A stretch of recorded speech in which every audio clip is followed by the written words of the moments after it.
Hi everyone, Stepan here. Today I'm going to share my Grünfeld repertoire for black. Grünfeld is a very dynamic, very interesting opening played by some of the strongest players in the world. It's very sharp, very tactical, very imbalanced, and it's completely unlike what I normally play, which is why I started studying the Grünfeld.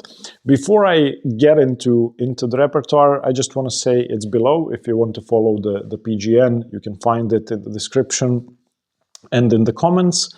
The second thing is I've created a full playlist on the Grünfeld theory, so you can find all the videos listed below for more information. In this video, I'm going to focus on ideas rather than on theory, and then you can study each variation separately. And the final thing is, if you really want to learn the Grünfeld, I would recommend that you study games by people who play the Grünfeld. So here is a list of players who are famous for their Grünfeld, and the top two, Svidler and MVL, are definitely your best resources. So if you have to pick one thing, one way to learn an opening, don't watch this video, don't read books, don't do anything, but go to Svidler's games and MVL's games, go to chessgames.com, filter by Svidler, plays black, plays the Grünfeld, wins. And that's it. That's everything you need. There are more people who have played it, so you can choose from this list. And if you want to see how people destroy the Grünfeld, I would recommend one player alone, Vladimir Kramnik. His famous anti-Grünfeld d5 pawn, or d6 pawn, or the passed d pawn, is one of the most famous pawns in chess. I recently talked to Milan. We were studying Kramnik's games against the Grünfeld, and it's astonishing in how many games Kramnik had actually won because of the passed d-pawn against the Grünfeld. That being said, we are going to have a look at 9 chapters in this video.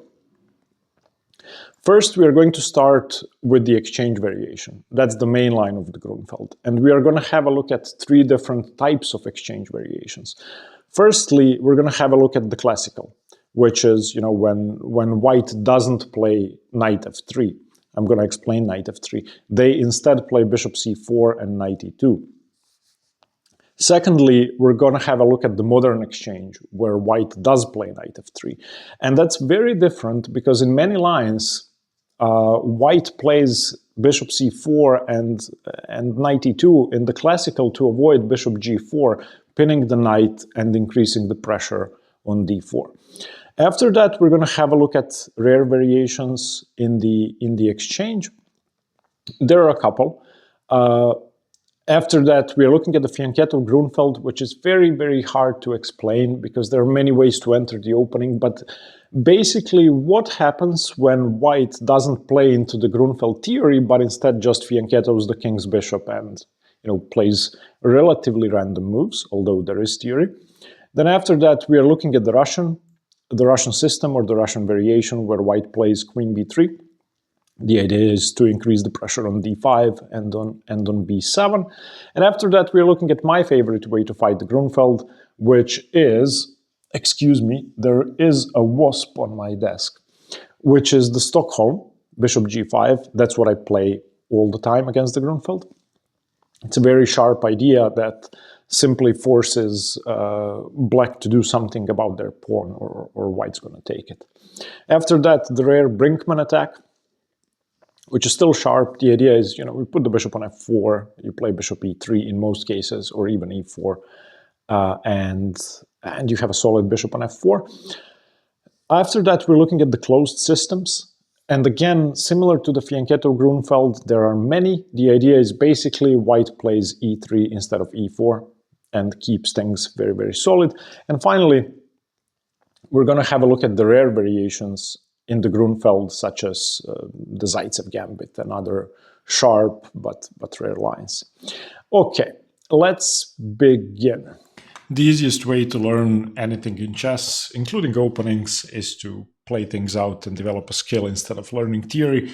So along with watching this video, I would recommend that you play the Grünfeld out against an actual human if you have one. If you don't, you can use Nocti. Nocti is an AI sparring partner that's incredibly useful, and you can play things out any position, doesn't have to be an opening, and that way gain experience. So you can find the link to the Grünfeld repertoire below. Simply play the opening against Nocti, select Nocti's difficulty, choose a side, choose a time control, and you will be getting immediate feedback, which is the best thing. Okay, place the Fianchetto immediately. We're not going to play the entire game. There are other things you can do on Nocti. My favorite is themes, where you can play out any position you choose to set up. As you can see here, I usually prepare for games by playing out positions I don't understand against Nocti. So Ilic, Fataric, I don't know. I have my prep against Lovro-Čupić here as well. Nocti is great. Another thing you can do is flashcards. You can connect your online accounts, your online games. It's going to give you puzzles from your games. So it's a very useful tool. If you decide to go premium, use the code Hanging Pawns. You can access all of these repertoires I've prepared, and you will get a massive 64% discount. The Grünfeld repertoire for black is also available on my Patreon page, along with numerous other repertoires. I just did full D4 for black, Jubava, full English, QGD for black, Nimzo for black, King's Indian for black, Karo Khan, French, Vienna. There is a full E4 repertoire, full D4 repertoire, the Spanish, the Italian, the London, the Sicilian, many repertoires. You can buy each one separately, there's a link below, or you can decide to support the channel for just $4 a month and gain access to all of these repertoires as well as 500 other posts. Let's get back to the Grünfeld. So we are going to start with the classical exchange variation in the Grünfeld. After d4, knight f6, c4, g6, knight c3, d5, we have entered the Grünfeld. And the exchange variation is by far the most common way for white to play. So white takes, black takes, and white's idea is to play e4, exploit this knight on d5. And as black, we are going to recapture on c3, bc3, and we get the standard exchange Grünfeld type structure. Now, when I said that Kramnik wins a bunch of games, or used to win, with the passed d-pawn, you can see why. This center is very well supported, and in exchange for this broad center, black gets massive compensation on the queenside and along this diagonal, and black's aim is to destroy the d4 square. You do that by either winning the d-pawn, provoking the d-pawn forward, or putting enough pressure on d4 so that white has to do something else, which is why the main difference between the classical, which we are going to have a look at now, where the knight is on e2, and the modern, where the knight is on f3, is the fact that black is unable to play bishop g4, increasing pressure on d4. So black's idea is as follows.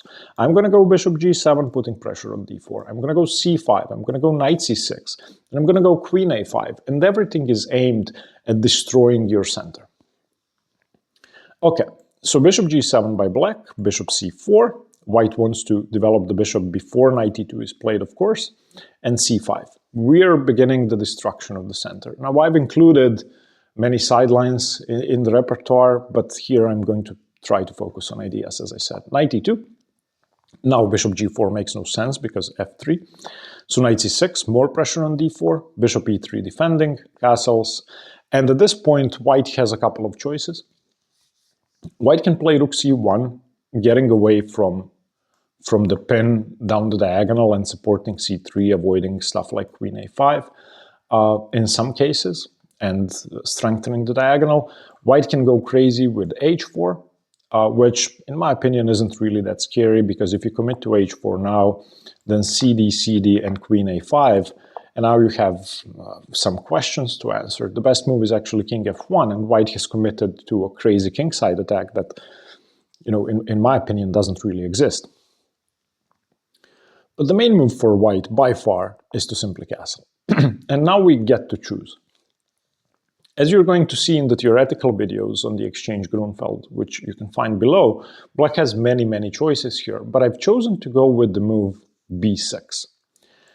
It's a fine move according to the engine. It's relatively rare compared to the main lines, and it gives white many options. White can play rook c1, which is the main line. White can play dc5. White can play queen d2. White can play bishop b5, putting pressure on the knight. White can also go h4. There are many options, but our idea, in short, is to get the bishop to b7 somehow. Whoa. Excuse me. Let me just fix this very quickly. Something has happened with the board. Okay. So our idea is to get the bishop to b7 and to strengthen the diagonal and to put pressure on e4, in many cases provoking f3. So as I said, there are multiple sidelines which you can find in the repertoire, but let's focus on the main moves. So white plays rook c1. We go bishop b7, and now white can go queen d2, white can go bishop b5, which I think is the best move, and we simply keep strengthening the c file. Okay, we're never afraid of d takes c, and let me explain why. If dc5, then we play bc5, and on bishop c5, we simply go queen c7. And now everything is falling apart. If bishop d4, then rook d8, any rook, I think rook fd8. Now the queen must move, and now knight e5. And for this pawn, we have managed to activate all of our pieces. Black isn't winning or anything, but black has a slight advantage. So after rook c8, most people aren't going to take that pawn. Queen d2, and now e6. Again, we aren't afraid of this trade, especially now. If they take on c5, we can trade queens first, and it's fine. After rook fd1, we do have to react. So now cd, cd, and knight a5. And this is the reason I've chosen this line. b6 provides a safe outpost for the knight on a5. Long term, this is what's going to happen. Either white's going to win by queening the d-pawn, or black's going to go into a very favorable endgame with two monster bishops on the two long diagonals, and black's going to start pushing the pawns. So this is our idea against the classical exchange. We go b6, we want to go bishop b7, we want to go knight a5, we want to go rook c8, and eventually we want to play for these two pawns on the queen side. If white ever takes on c5, then white has destroyed their own structure. Okay, moving on, the modern exchange. So similar in a sense, but there's a knight on f3. So in many cases, we may be able to play bishop g4, putting pressure on this knight. So instead of after bishop g7, white playing bishop to c4 and knight e2, white immediately plays knight f3. Now, this strengthens d4 one move sooner, but we have additional resources. So c5. Now, white has many choices. Bishop e3, bishop b5 check, which you shouldn't be afraid of. Rook b1 as the main line. I just want to show you bishop b5 quickly. Everything's in the repertoire. White can also play h3 or bishop e2. There are many moves. But bishop b5 is the only scary move if you don't know it. We can go knight c6. And on d5, we have queen a5. So I've tried to include many of these tactical lines that could punish us if we don't know what we're doing. But as you can see here, the queen attacks the bishop and it attacks the c-pawn. And the rook is hanging if something takes on c3, so the knight is immune. After rook b1, which is the best move, we can now play bishop c3, bishop d2, and a6. So if dc, then ab, and we're perfectly fine. So in fact, the best move for white is to give up the bishop on c6. But after c5, white's main move is rook b1, and that's by far the best move, because it gets rid of this pressure down the diagonal. We continue with castling. Bishop e2, white develops. There's no need to go bishop c4 because the knight isn't trapped. cd, cd, and queen a5 check. Now we see the downside of the knight not being on e2. Because now, okay, queen d2, we are going to exchange and go b6. Once again, our plan is to queen the b pawn or the a pawn. So we're going to develop that way. But more commonly, bishop d2 is going to be played. And now we can actually snap off this pawn. Don't be afraid to do this. This is very similar to what happens in the Benko gambit, where black gives up the queenside pawns, the a and b pawns, or the a pawn or the b pawn, in order to get the initiative. In this case, we are left with the queenside pawns, and every trade is favorable for us. We want to reduce down the material, keep pushing the pawns, and win. So after something like castles, bishop g4, why not? Increasing the pressure, initiating trades. Now, there is a line here that's 20 moves deep. You can find it in the repertoire that begins with bishop e3. Now, this is the scariest line in the entire repertoire. I'll just show it to you. You can study it on your own. Again, follow the PGN using the repertoire below. So after knight c6, d5, we take on f3, they take on b7, and we start pushing. Now, the problem is their d-pawn is very scary. So after bishop c5, white's going to continue with d6. White's going to win that pawn on e7. So rook c1, bishop e7, and now who's quicker? The answer is it's a draw. There are still 15 more moves of theory. This is just the forcing line you have to learn. There are no alternatives basically to these moves. So this is the scariest one. It goes a bit deeper. It ends with a completely drawn position. So there are a couple of lines like this in the repertoire, which you have to study, but most of them are natural and you will be able to navigate them no matter what, even if you're out of book. Okay, but bishop e3 isn't the main move. The main move is bishop g5. And after bishop g5, we're seemingly giving away the e7 pawn. However, after h6, if they take on e7, we can play rook e8, and we end up winning the e4 pawn. So most people just retreat the bishop. Technically, we are in the same position as before now. So after bishop e3, we played knight c6. In this case, we have a couple of choices. b6 is fine, but knight c6 once again is the best move. And after d5, we go into the same line. Bishop f3, knight e5, and so on. We've seen what happens. The only difference is there's a pawn on h6. It doesn't make any difference at all. It's going to be the same line.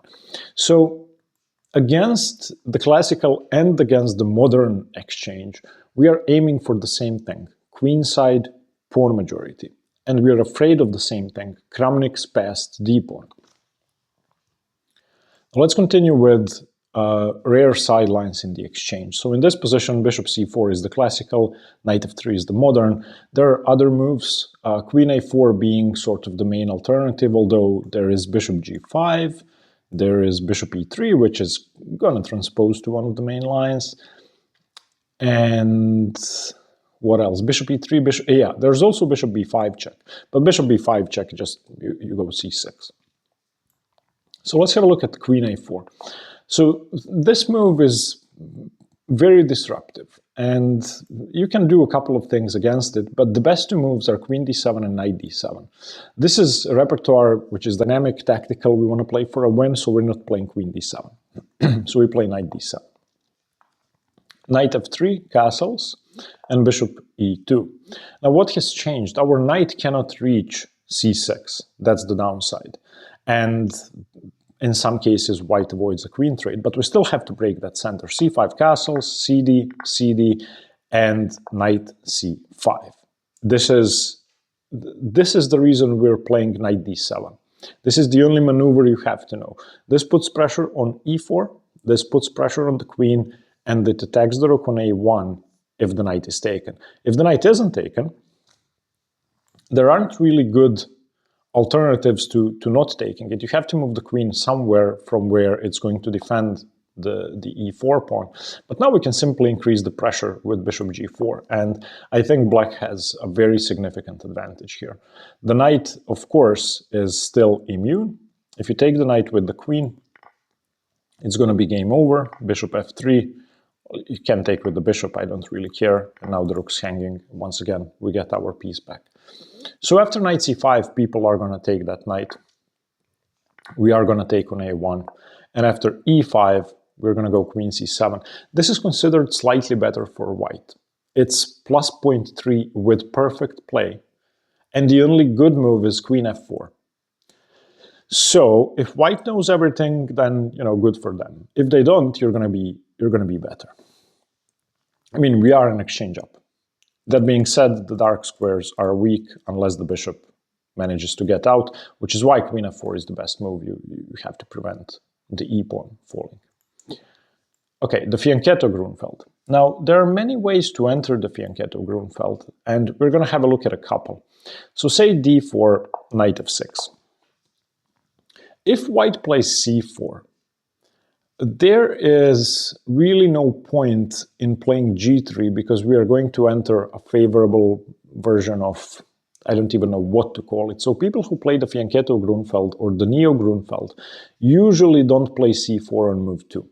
But, I mean, they can. So if they play c4, g6, g3, d5, most people play cd5 here. And if you go bishop g2, then we can simply go bishop g7 or c6 or even take on c4. What I would say is the best move here is c6 because I like these positions. And this is now a normal Neo Grunfeld with, you know, either cd or knight f3 or queen a4 is a move. There are many moves. However, most people are going to take on d5. This is the reason they choose this exact move order. So we take with the knight, they go bishop g2. Playing e4 straight away is possible, but it's really not optimal in my opinion. Now we can go knight b6, and after bishop g2, we can go bishop g7, and the pawn is immediately under fire. So once you play knight e2, we are sort of transposing to a standard Neo Grunfeld. We go c5, d5, and now you can see that the bishop has been unleashed and we can break through the center straight away. So white's going to castle. We're going to castle. We can also take on d5 straight away. But basically, this is what happens when white plays c4 on move 2. We get a relatively favorable Grunfeld because this, I wouldn't call it a waste of time, but this time investment to play g3, bishop g2 allows us to achieve a position like this where we have broken down the center already. So what I think is more likely when people want to go g3 is they're either going to go g3 on move 2 or they're going to go knight f3 on move 2, delaying c4. So knight f3, g6, g3, bishop g7, bishop g2, d5. You get a standard, you know, symmetrical position, and after castles, we go c6. There's really no need to play c5. And white's main move is knight bd2. It's considered that c4 is good for black, because after dc4, a4, black has knight e4, and after queen c2, knight d6, and black gets to keep the pawn.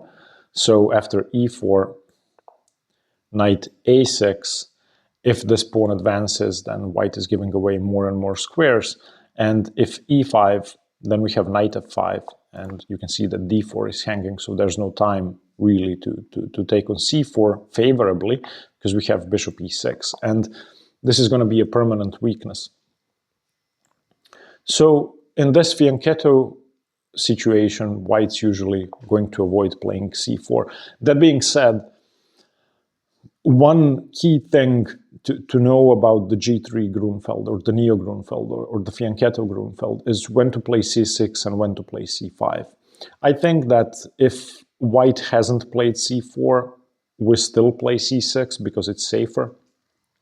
There's really no need to go crazy because white hasn't been able to build this strong center, and you're basically playing a schlechter Slav. Let's call it that. I think that's the fairest name.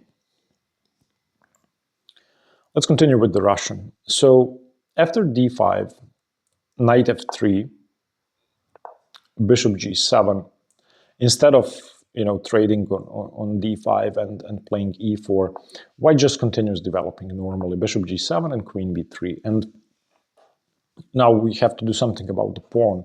It's not really clear what unless you're sure about the theory, because the move we are about to play allows e4.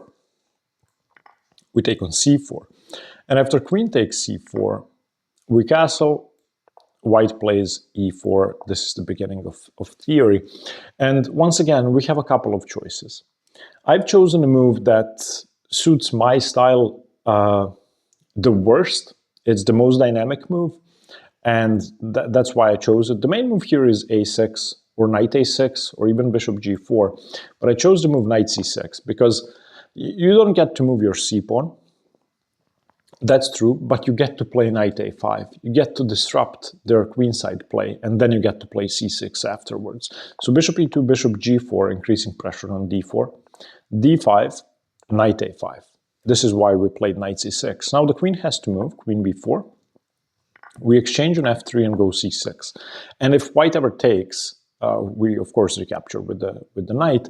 And if white doesn't take, then we have another pawn preventing this d pawn from becoming scary. And since we have provoked the pawn forward, we have a very active bishop on the h8, a1 diagonal. So something like castles, queen b6. White really should decline the trade. So queen a4, knight d7, the knight's coming to c5 in most cases, or to e5. Rook fd8, g3, h5, bishop g2. You can see that we have a lot of useful squares and our position is perfectly fine. We're not afraid of dc, we're not afraid of d6. The engine gives white a slight edge, but it's nothing major. And I like this way of dealing with the Russian. Again, there are alternative lines in the repertoire.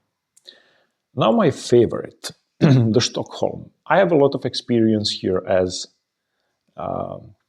white. So after bishop g5, as soon as the Grünfeld is played, bishop g5 threatens to take on f6, win the pawn. It's as simple as that. So black can choose two different ways to deal with this. Black can decline to react and give up a pawn. And this is what Kasparov used to play. So after bishop f6, white simply wins a pawn. And black can go c5 or c6 here. On c5, which is what I would recommend, white should play dc5, and the bishop is active. After knight d7, the pawn is hanging, and how do you defend that pawn? White should play e3, and after knight takes c5, which is perfectly fine, white gets to play bishop b5 check and bishop d7. So in this case, after c5, we are giving the pawn back. There is an alternative line where we get to keep the pawn, which starts with c6, but I would recommend this. And we've given the pawn back. We have very, very active pieces, and we have the bishop pair. I don't really... we got the pawn back. Yeah, I think c5 is the best move because we get the pawn back. Sorry, I get confused because I like this variation so much for white that I imagine that I'm playing for white. But you can see here, the engine says it's equal, but black has the bishop pair and black is going to castle sooner. So I think this is a great way to play. However, the only reason I'm showing you bishop g7 is so that you can choose a line. Against the Stockholm, this is the only time I'm going to give you alternatives. So on bishop g5, you can play bishop g7, give up a pawn, hope to get it back. You most likely will. But I think the very concrete knight e4 is the best way to play, and it's a main line for a reason. Bishop f4 is a sideline. You can find it in the repertoire. But bishop h4 is the main move. And now the point is, we take on c3, bc3, and dc4.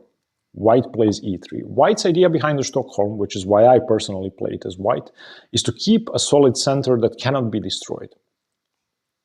On the other hand, well, black is up a pawn, and black can still play c5 in the future, black can still play e5 in the future. So white has given up a pawn, and black can hold on to it. I'm going to recommend that you hold on to the pawn with bishop e6. I'm a greedy player, I like having pawns, and I see no reason to give the pawn back. Okay, knight f3, there are alternatives. White can go queen b1, bishop e2, but the main idea and White's way to fight against us is to go knight g5 eventually and to get rid of this bishop. The second thing is b7 is weak and e7 is weak. So after bishop b7, there are many moves for White, but let's say bishop e2, knight d7. If they go knight g5, we have to move the bishop away. And after bishop d5, e4, we have to go h6. So now after takes, bishop takes, knight b6, we still get to keep the pawn. And we have opened up the h-file. So the main idea for White after knight f3 is to play knight g5. And in the repertoire you can find ways to fight against that. The way I win games as White here is I managed to put pressure on f7 because players with black normally don't defend that pawn. In this position, 9 out of 10 games my opponents play bishop g7, which is of course a mistake because I take on c4 and then the knight coming to g5, the queen coming to b3 put tremendous pressure on f7, and it's not really that easy to play e6 because the queen is on d8. So what we're going to do against the Stockholm, we're going to play knight e4. Once the bishop moves, we're going to trade on c3, we're going to take on c4, and we're going to go bishop e6. And we're going to hold on to that pawn. Okay. Moving on, the Brinkman attack. So instead of bishop g5, bishop f4. This is easier to play against, there's no direct threat. White wants to go e3, keep things solid. So bishop g7, e3, c6. Just, I would say this is the most solid Grunfeld of all. Knight f3 castles. White can go h3, bishop e2 or rook c1. h3 I think is the main move. Knight bd7, cd, knight d, cd, bishop d3. And in this case I like the move queen a5, which sort of forces queen d2. We exchange queens, go f6, play for e5. It's very, very similar to those boring openings such as the exchange Slav, but unfortunately, even though you play the Grunfeld, there are some lines in which you're going to be playing slowly, and that's it. The Brinkman attack, even though it's called attack, it is not an attack. It's just, if black knows what they're doing, it's just a passive opening. And I would say that the same thing goes for the closed systems with e3. The only difference in our approach when the bishop isn't on f4, when it's still on c1, is going to be to play c5. So when they play the Brinkman attack, with the bishop on f4, we play c6. When they play more passively, with the bishop on c1, we play c5. So castles, cd, knight d, bishop c4, knight b6, bishop b3, c5. We're going to be breaking down that center because White has fewer active pieces. If this is taken, it's really not a big deal. If dc5, we go knight 6 to d7, and there's no way to defend the pawn. If they go knight a4, we can simply go knight a6. And that's it. So against c5, people are going to castle. We take on d4, they take with the e-pawn, and now knight c6. I think this is perfect. We want to set up a blockade of d5, but unfortunately we don't have time. Given more time, we would play, e6 and knight b4 and knight 4 to d5, and everything would be great, but White can get rid of the pawn straight away. Of course, White isn't worse. Knight a5, rook e1, bishop g4. It's a normal position where our bishops are great. We have the c-file, and I think this is a great way to fight against the e3 closed systems. Just finish your development, play c5, and then play knight c6. And finally, we're going to have a look at a few very rare lines which objectively aren't that good. Firstly, queen b3, we had a look at that. It's sort of the accelerated Russian without knight f3. Doesn't really make a big difference. We still take on c4. when they take with the queen, we still go bishop g7. They still go e4. There's no knight on f3. That's the difference. So they've delayed developing the knight, but it doesn't change much for us. In this case, against the Russian, I recommended knight c6. Now I would recommend a6. I think it's safer. So if they go knight f3, we're going into the Russian with a6 instead of knight c6, but I think it's worth doing that because most people are going to keep delaying knight f3, and they're going to go bishop f4 here, putting pressure on c7. We are going to give that pawn away. b5, queen c7, bishop c7, bishop b7. We have given up a pawn to complete development to put pressure on e4, forcing a move like f3 or bishop f3. And now we go knight c6, d4 is hanging. After d5, another square, knight d4. After bishop d3, knight d7. The bishop on c2, on c7 is stuck. Rook d1, knight c5. The bishop on d3 is hanging. b4. So we're going to be giving away a pawn for the initiative here against the accelerated Russian. Now, another move we have to talk about is bishop d2. This is something I've had fun with recently. It's part of my anti-Grünfeld repertoire now. The idea is basically I want to play the exchange, but I want to recapture on c3 with the bishop. Simple as that. So black doesn't really have a choice here. Black has to continue developing. And now we go into the exchange variation, where after e4, you don't want to take on c3 because bishop c3 gets played. So you move the knight back to b6. And I think this is very dangerous for black. Of course, d4 is hanging.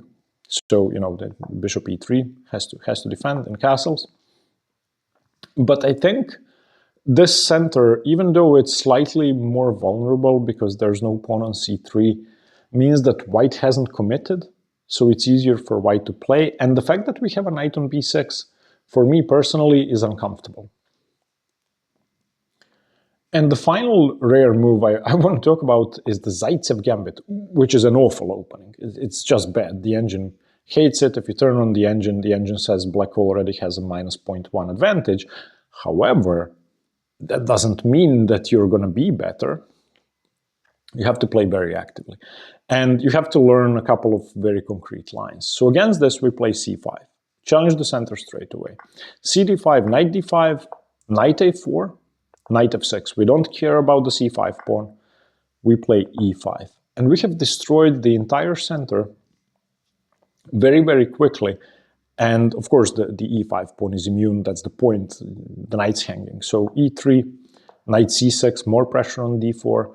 Knight b3 saves the knight. ed, bishop b5, and bishop b4 check. Very rapid development. And whose king is less safe? I would say white's. In this case, we are going to probably lose the d4 pawn, but we have a massive initiative. And this has been played a couple of times. I would recommend the game Schmalz-Peter versus Weihem-Mark. A very interesting game, ended in a draw 2 years ago. So this is the Grünfeld. And once again, you can find all the variations below in the separate videos on the Grünfeld. Study the games by the strongest players, and yeah, let me know what you think. If you have any questions, I'll answer them below. Thank you very much for watching, and stay tuned for more chess. Bye-bye.